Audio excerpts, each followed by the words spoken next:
I'm just laughing because he got beat up so bad. He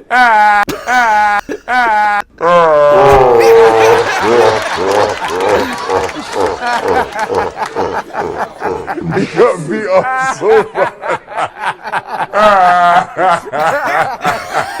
Sorry, I'm just laughing. He got beat up so bad.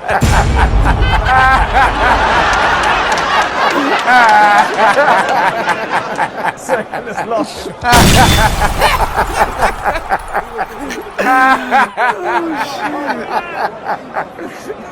Welcome to the motherfucking relay where we're covering today's top boxing news. Okay, we'll start with this. Well, former IBF junior middleweight champion Marie-Eve Caire of Canada took to Twitter and announced that on June 18th she will return to the ring and has the chance to become a world champion again. She will face the Swedish contender Patricia Berghult for the WBC interim title in the junior middleweight division, right here in Montreal. This junior middleweight contest is set to go down on the undercard of the upcoming Oscar Kaboom Rivas versus Bryant Jennings rematch. This is very encouraging. This is a very good sign for what the future might hold for Marie-Eve Caire, because she may have fallen off the horse very recently against Claressa Shields, but she has since dusted herself off and she's ready to get back on the saddle. And it didn't take long. That says a lot about her character as a fighter, as an athlete. That says a lot about her intestinal and mental fortitude, that she's ready to return to action so soon after having suffered that one-sided loss to Claressa Shields. I wanted to talk about what Marie-Eve Caire can do moving forward. Because losing to Claressa Shields at 154 pounds really isn't the end of the world. There is still a lot of fights out there for Marie, if you can believe that. There's still a Patricia Berghult fight, a Hannah Gabriel's fight, a Raquel Miller fight. Ines Agaidakovskaya. Haven't seen her in a while. America's own Samantha Pill. There are still fights out there for Marie-Eve Caire. If I'm being honest, I don't know with any certainty that Claressa Shields is going to hang on to those junior middleweight titles, those middleweight titles that she might currently be in possession of, but might soon become vacant. Let's face the facts. Claressa Shields wants to get paid a certain way. She does. And because she hasn't been getting paid the way she wants to get paid, she made the decision to try her luck in the world of mixed martial arts, the octagon, the cage. Very soon, she's set to make her MMA debut in that PFL league. So what happens if she gains traction with that? What happens if that conversation actually does get off the ground? If she ends up making a little more money in mixed martial arts as opposed to the sport of women's boxing, she's likely to shift her focus completely to that. And that opens a door where a lot of fighters between 154 and 160 could see themselves becoming world champions once again, once those world titles are relinquished. They might. At 154, at 160. I think that ethically, it's a bit dubious for Claressa Shields to hold titles at both 160 and 154 pounds unless she's going to fluctuate in weight to defend them, to hold on to them. It is. I've been telling you guys for a while, those titles that Claressa won, middleweight division, they're going to become vacant sooner or later. Other girls are going to get the chance to fight for them if Claressa isn't there to defend them. She hasn't fought as a middleweight in 2 years. That's right. It's been 2 years since Claressa Shields fought in the middleweight division. The last time she was there was in April of 2019 against Christina Hammer. Since then, all Claressa's fights have been at 154. After she won all the belts, she immediately moved down. So what you have to ask yourself is, how long are the alphabets going to allow Claressa to hold on to that many titles at both 154 and 160 if she's not around to defend them all? You can't have all these belts tied up waiting for Claressa to come back to the sport of boxing when it's crystal clear she's trying her hand at a different discipline. This is what I mean. In the near future, some of these titles may just become vacant, and other girls at these weights that perhaps Claressa hasn't fought yet, and some that she has, other girls at these weights might be afforded the opportunity to become world champions themselves. So when it comes to this upcoming Marie-Eve Caire versus Patricia Berghult fight set to go down on the undercard of Rivas versus Jennings 2, I want to say that Marie is the more polished boxer. She has faced the better quality of competition, not just in defeat, but also in victory. She's been in there with Chris Namus. She's been in there with Maria Lindbergh. She beat them. More recently, she was in there with Claressa Shields.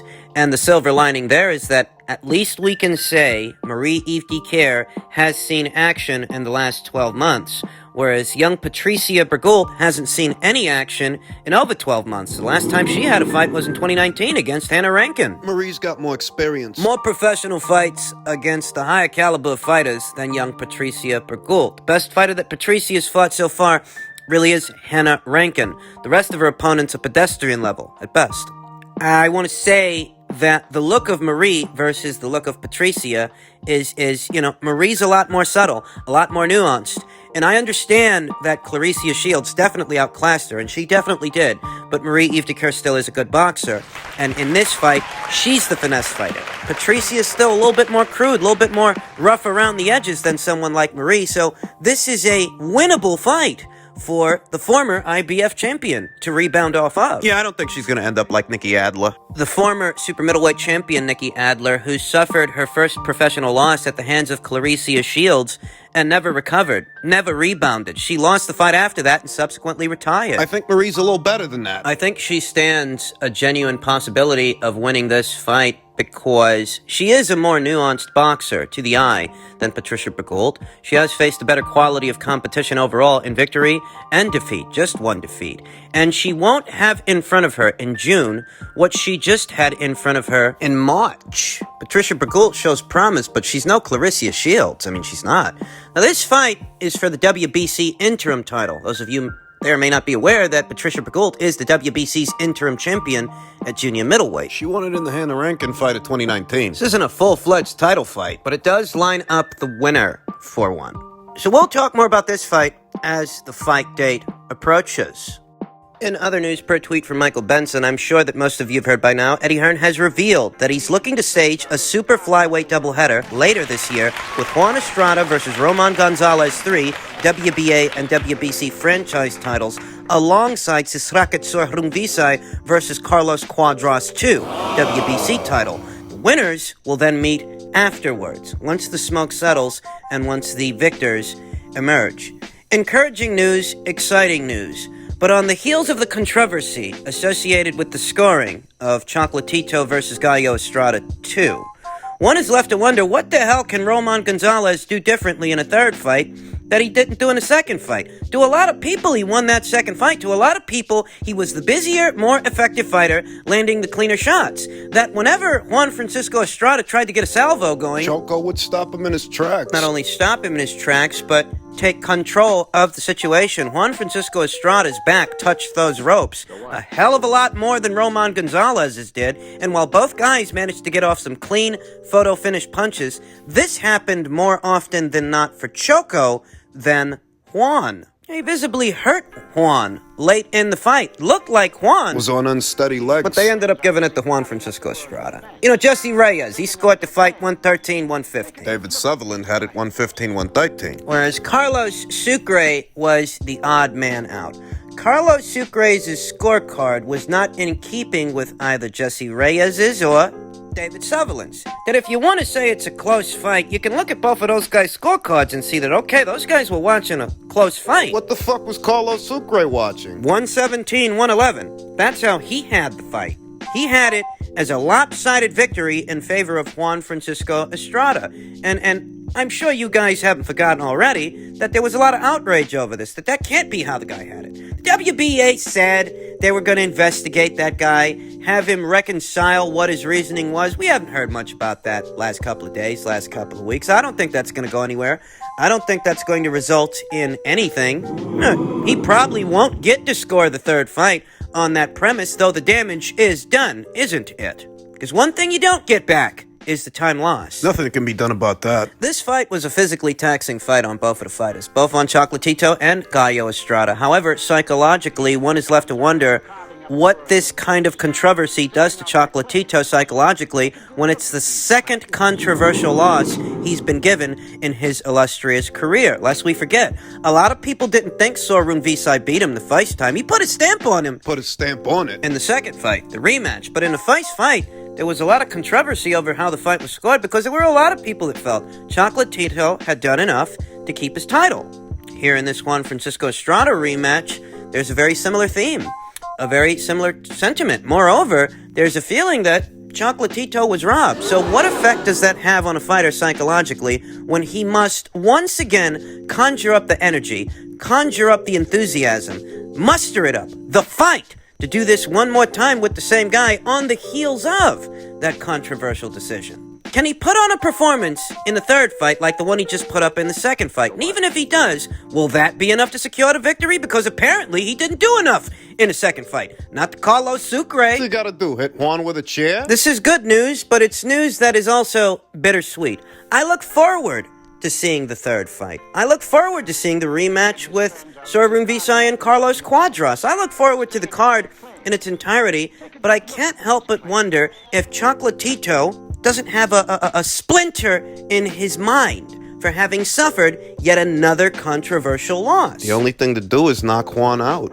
And finally, I'm sure that most of you have heard by now that Dillian Whyte is pushing hard for a Deontay Wilder summer clash. Dillian Whyte was quoted as saying, "I think the public demand for the Wilder fight, it's already there." Dillian said to Sky Sports, "There's a lot of demand for it already, but fighting in America doesn't hurt and it does increase the profile. It would be good to get a big fight in America in the summer. I just want to get a hold of him and hurt him. I'll fight Wilder in Alabama if that's what is going to make him feel secure and safe enough to take the fight," said Whyte about Wilder. "If he wants, he can have the home judges. His hometown, whatever." How does one reconcile Dillian Whyte's confidence? Given everything that Dillian Whyte has said about Deontay Wilder over the years, his willingness to take him on, how long he's campaigned for that fight, how he's still campaigning for that fight, at a time when Wilder isn't even a champion anymore. You fight that guy, you don't win a belt. Nothing. So what do you still want him for? How does one reconcile this? How does one reconcile a less than perfect but always game heavyweight like Dillian Whyte wanting a Wilder fight so fucking bad? I'll tell you how. It's because Dillian Whyte knows what Wilder's made of. He's seen him get knocked out before. I'm not talking about that Tyson Fury fight. I'm talking about the sparring session that he witnessed between Vladimir Klitschko and Deontay Wilder. The one James Ali Bashir saw as well. I think that between what Dillian Whyte witnessed in that sparring session all those years ago and Deontay Wilder depriving Dillian Whyte of an opportunity to fight him for so long, Dillian Whyte has developed a hatred of Deontay Wilder, and he wants nothing more than to expose him for what he is, at least from where Dillian Whyte is sitting. Even after Tyson Fury has beaten this man from pillar to post. That malevolence remains. And maybe it's because Deontay Wilder costed Dillian Whyte so much of his time skirting around that fight. I mean, there are people out there that want me and you to believe that Wilder is a better fighter than Dillian Whyte without Wilder actually having shown and proven that in the squared circle, in the ring, where Dillian Whyte seems to be happy to meet Deontay Wilder. Anytime, any place, anywhere. Your neck of the woods and mine. You want it, you got it. Maybe this is why he's still pursuing him. Though Deontay Wilder himself, for the most part, has gone into hiding again. It's been radio silence from the Wilder people as far as addressing any of these call-outs from Dillian Whyte. There are those out there that don't want to see this fight happen for whatever reason. They're happy to call Dillian Whyte a bum, a crash test dummy, a limited fighter who Wilder would easily knock out. They're happy to have these conversations. They just don't want to advocate for the fight. For whatever reason, they want to hold their hands and join forces to wrap Deontay Wilder in a protective cocoon. I mean, even the guy that wrote this article. What's his name? Charles Brunn. He's saying that there is no demand for this fight. He's saying that Dillian Whyte does not meet the criteria to get himself this fight, that he's not a popular fighter, as opposed to the wildly popular Dominic Breazeale and Luis Ortiz, right? Right. Oh, those two guys, those two fucking guys. They're like Julio Iglesias, those two fucking. What about the wildly popular Gerald Washington? I mean, since when has Deontay Wilder fought fighters on the premise of their popularity when most of the guys he fought aren't popular? Save Tyson Fury. Fought like 40 opponents and only 2 of them are recognizable. There is a desire from a small contingent here in America to actually vilify Dillian Whyte for wanting to fight a guy in his own weight class. A guy who he's had a problem with for a very long time. Instead of advocating for the fight, there's a small contingent here in America that wants to hold hands and pray and wrap Deontay Wilder in a protective cocoon in the hopes that Big Bad Dillian will leave him alone. You don't deserve the fight. What Who's this guy trying to kid? There's millions upon millions of dollars in a Deontay Wilder versus Dillian Whyte fight, whether it's in the United Kingdom or the United States. That's a fight that has something for everybody. The Americans and the Brits. Two of the biggest boxing scenes in the sport.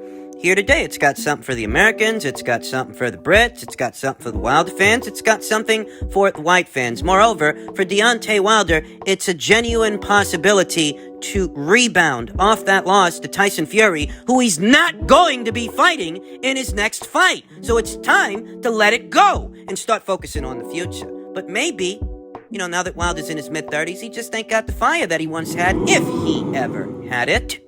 Maybe he's courting retirement. You're not going to convince me there ain't millions upon millions of dollars in a Dillian Whyte fight when, Oscar Rivas made a cool million off of fighting Dillian Whyte. So how much bigger would the fight be if these two transatlantic rivals met in either the United Kingdom or the United States for a grudge match? A grudge match to finally settle the score. I mean, this is one of the few fights you could have in this division that's a big fight, a multi-million-dollar fight that doesn't involve a world title, because you don't need one to sell this thing. There's enough bad blood between them, and enough bad blood between the fans of both of these fighters that, it's a sizable fight of sizable value, and for whatever reason, Deontay's not jumping on this opportunity. On the last Stan Brian Custer podcast, he said he wanted to fight Dillian Whyte, but that was months ago. What has he done to get that fight since then? You see Dillian Whyte came through the Povetkin rematch, you see he's back in the winner's bracket, and you see that fighting him lines you up for the winner of